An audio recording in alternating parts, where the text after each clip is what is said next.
প্ৰথমতে মই 1 কাপ সিজোৱা ভাত লৈছোঁ, আধা টুকুৰ বেঙেনা কাটি লৈছোঁ, এটা পিঁয়াজ কাটি লৈছোঁ আৰু আদা নহৰু অকণমান পেষ্ট কৰি লৈছোঁ। মাছৰ কণীখিনি মই আগতে নিমখ আৰু হালধি দি পেলাই মেৰিনেট কৰি থৈছিলোঁ 1 ঘণ্টামান। তাৰপিছত গৰম তেল লৈছোঁ, তাত দি দিছোঁ। চাব মাছৰ কণী দিলে তেল ছিটিকাৰ বহুত চান্স থাকে, সেইকাৰণে মই লগে লগে ঢাকনিখন দি দিছোঁ। অকণমান দেৰি পিছত ঢাকনিখন গুচাই আপুনি লৰাই দিব পাৰিব, তেতিয়া আৰু তেল নিছিটিকে। এতিয়া মই বেঙেনাখিনি দি দিম আৰু ভাজি থাকিম ভালদৰে।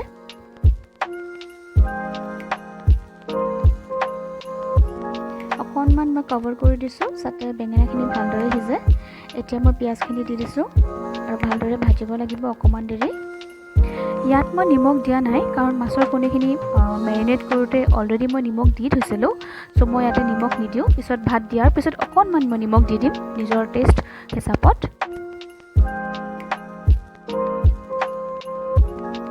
এতিয়া মই আদা নহৰু পেষ্টখিনি দি দিছোঁ আৰু ভালদৰে ভাজি ল'ব লাগিব। যেতিয়ালৈ পিঁয়াজখিনি একদম ছফ্ট হৈ নাযায় তেতিয়ালৈ আমি ভাজি থাকিম।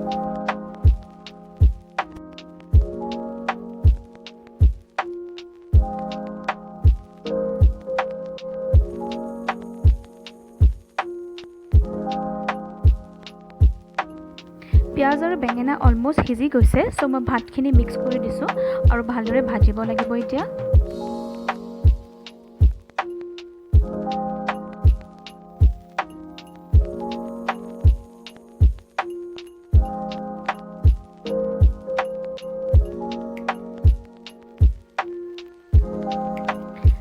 এতিয়া মই অকণমান নিমখ দি দিম নিজৰ টেষ্টৰ হিচাপত।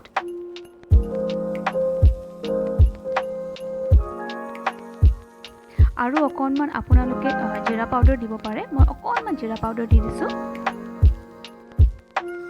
এতিয়া ভালদৰে গোটেইখিনি মিক্স কৰি দিব আৰু অকণমান দেৰি ভাজাৰ পিছত আপোনাৰ ৰেচিপিটো অলমষ্ট ৰেডি হৈ গৈছে। চ' এতিয়া আমি প্লেটিং কৰিম, চাওঁচোন আহক কেনেকুৱা হৈছে। Thank you so much for watching. I'll continue to share my recipes with you all. Please like and subscribe my channel. Bye bye. Stay home, stay safe.